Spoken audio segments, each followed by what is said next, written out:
Selamat malam mahasiswa.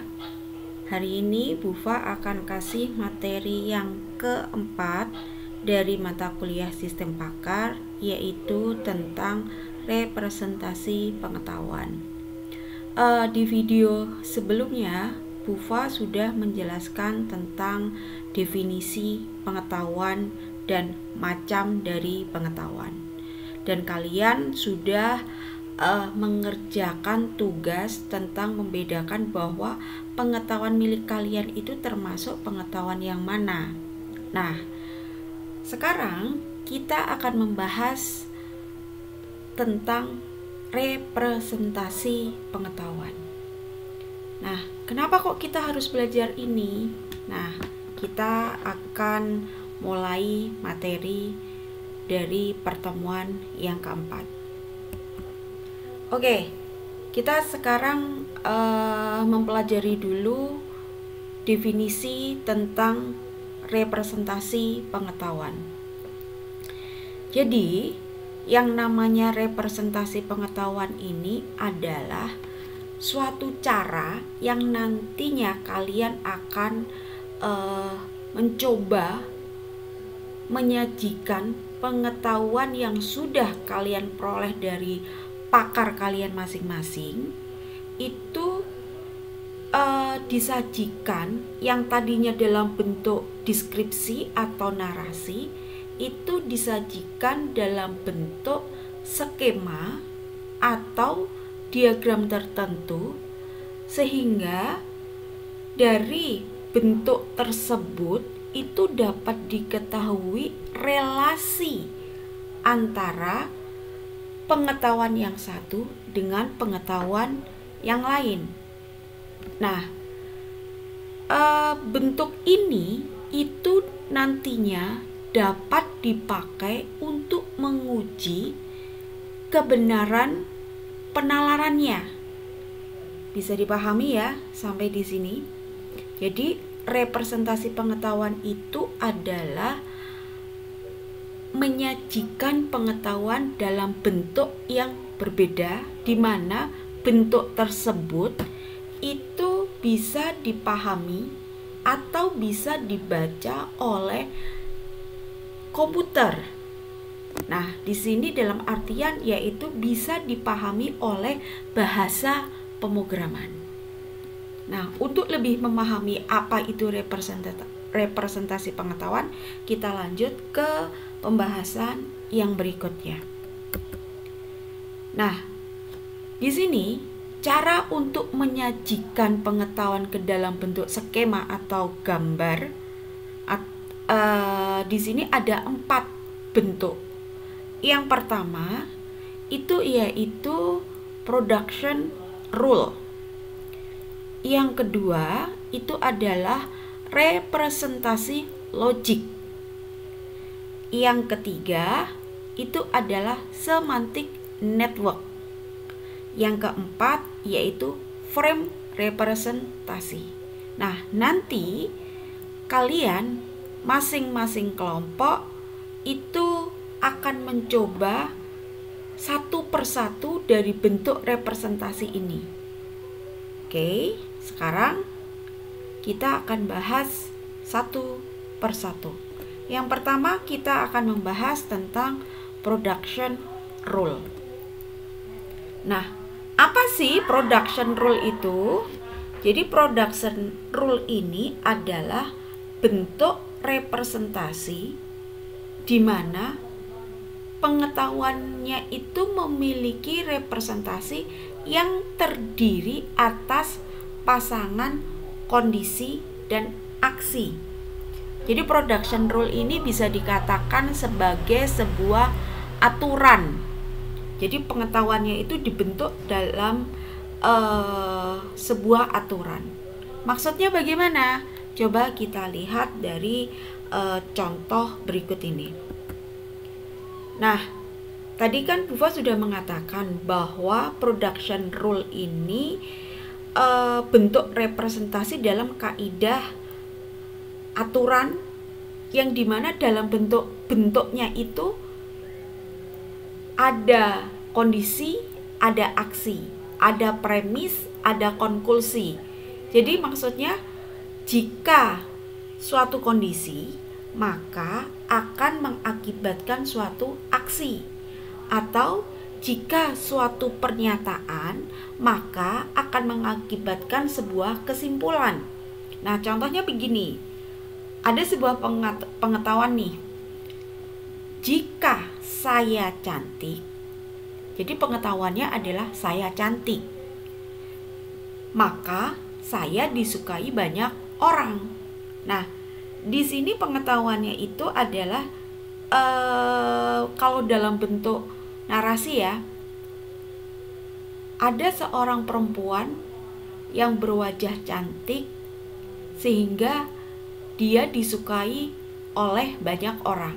Nah, pengetahuan yang barusan Bufa sebutkan tadi itu kalau dirubah atau disajikan dalam bentuk suatu skema atau bagan dalam bentuk kaidah production rule atau sebuah aturan, maka aturannya menjadi jika saya cantik. Jadi saya cantik itu mewakili dari seorang perempuan cantik tadi.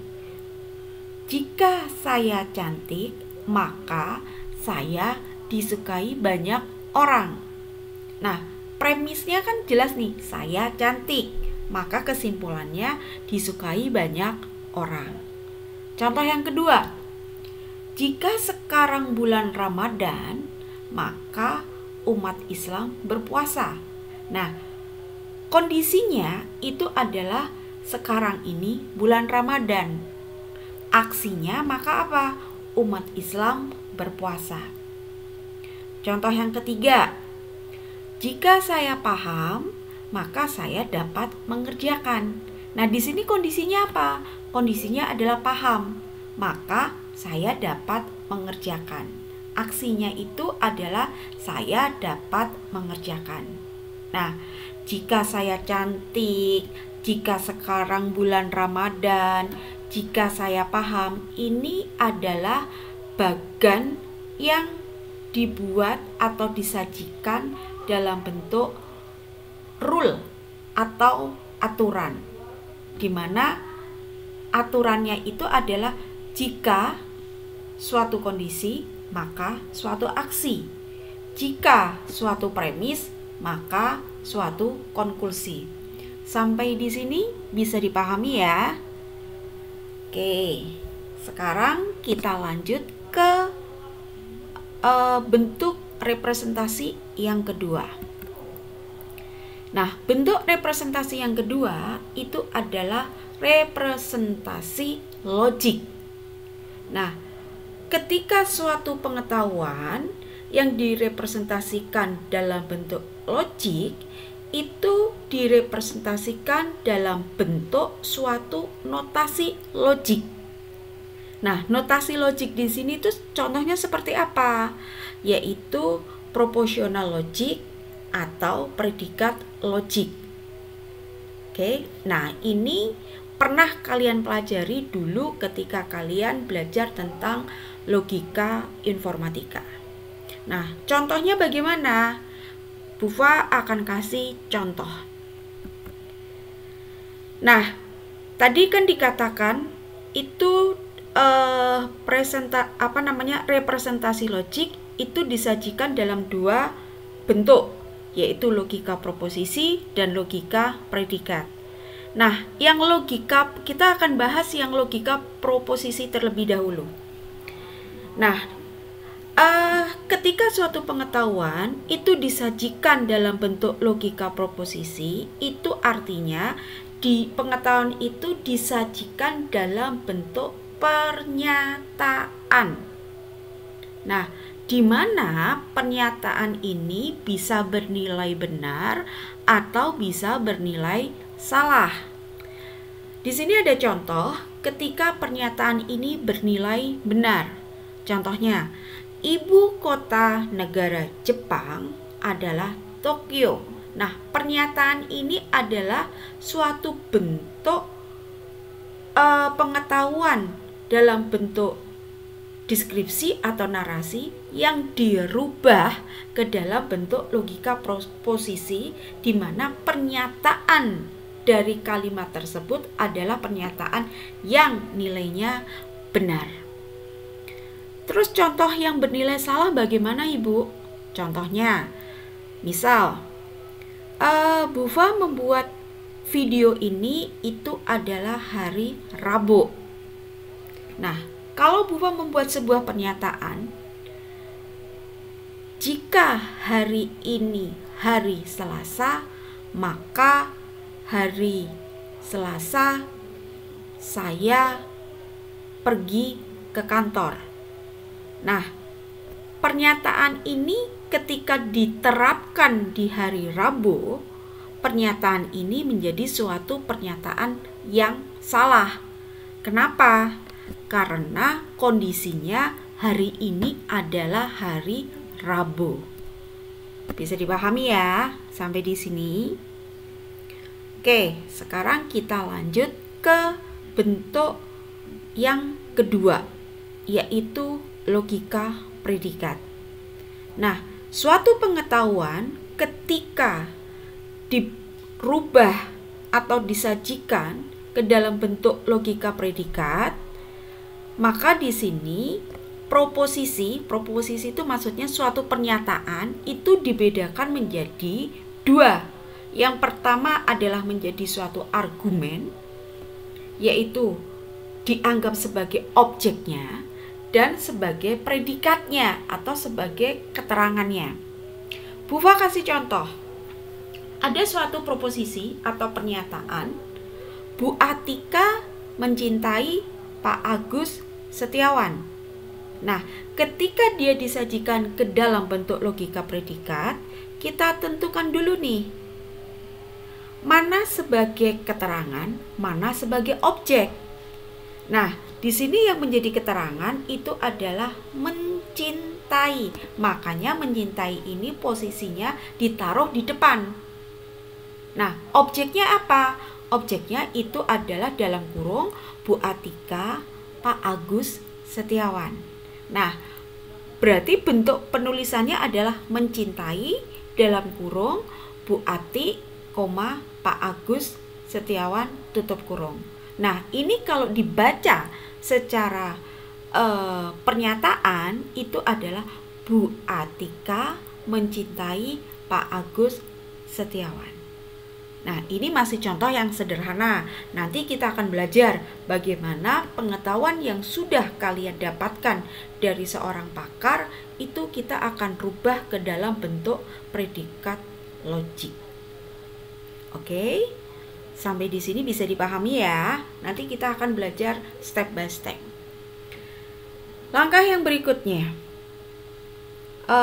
yaitu semantik representasi. Apa semantik representasi? Semantik representasi adalah di mana pengetahuannya disusun dalam sebuah jaringan yang memiliki komponen utama. Jadi di dalam sebuah jaringan itu terdiri dari satu, dia berupa node. Yang kedua, dia berupa arch atau berupa link. Nah, node ini apa? Node ini adalah menyatakan objeknya atau konsepnya atau situasinya. Nah, node ini biasanya dinyatakan dalam bentuk lingkaran kecil atau kotak. Nah, sedangkan arch atau link itu menyatakan hubungan antara node yang satu dengan node yang satunya. Nah, biasanya itu dilambangkan dengan sebuah tanda panah. Oke, untuk bisa memahami bagaimana bentuk representasi semantik, berikut Bufa beri contoh dalam bentuk pengetahuan yang sudah disajikan dalam bentuk representasi semantik. Contohnya begini, nih. Ini merupakan sebuah pengetahuan tentang seorang dosen yang mengajar kecerdasan buatan dan dalam daily kehidupannya. Nah, di sini sebagai contoh itu yang menjadi objeknya itu adalah Yulia. Oke, paham ya? Nah, yang lingkaran-lingkaran ini seperti Yulia, apel, varian, programmer, game, kecerdasan buatan, dan lain sebagainya yang ada di dalam lingkaran, itulah yang disebut sebagai node atau sebagai objeknya atau sebagai konsepnya atau dikatakan sebagai faktanya. Nah, bagaimana cara membaca ini, Bu? Ini kalau dibaca, Yulia adalah dosen. Dia mempunyai seorang anak. Yulia itu dosen yang suka membaca buku. Yulia seorang dosen yang mengajar mahasiswa. Mahasiswa itu mempelajari kecerdasan buatan. Mahasiswa jurusan arsitek itu mendesain rumah. Rumah yang didesain itu mempunyai pintu. Dan pintu itu merupakan benda mati. Nah, kecerdasan buatan ini merupakan contoh dari pengetahuan robot, di mana robot tidak butuh makan. Nah, mahasiswa arsitek itu adalah seorang manusia. Manusia membuat robot. Manusia punya rumah. Manusia membuat pintu. Manusia bukan benda mati. Manusia butuh makan. Nah, Yulia itu menyukai apel. Yulia memiliki sebuah varian makanan. Nah, Yulia itu adalah variannya adalah seorang programmer. Dan programmer itu membuat game. Dan game itu merupakan bagian dari kecerdasan buatan. Game punya level. Nah, Alif ini menyukai game. Alif butuh makanan. Oke, sampai di sini bisa dipahami ya. Nah, bentuk seperti inilah yang disebut sebagai bentuk semantik. Oke, paham ya? Nah, berikutnya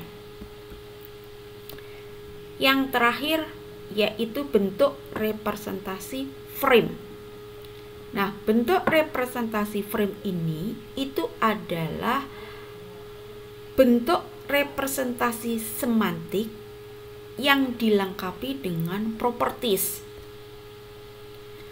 Suatu frame itu menggambarkan entitas sebagai set dari atribut dan nilai yang bersesuaian. Suatu frame dapat berelasi dengan frame yang lainnya. Karena dia merupakan semantik net, seperti tadi kan dia bisa berelasi ya. Makanya frame pun dapat berelasi dengan frame yang lainnya. Nah, untuk bisa membangun sebuah frame itu digambarkan yang terdiri dari 3 komponen utama. Yang pertama adalah nama framenya, yang kedua adalah atribut dari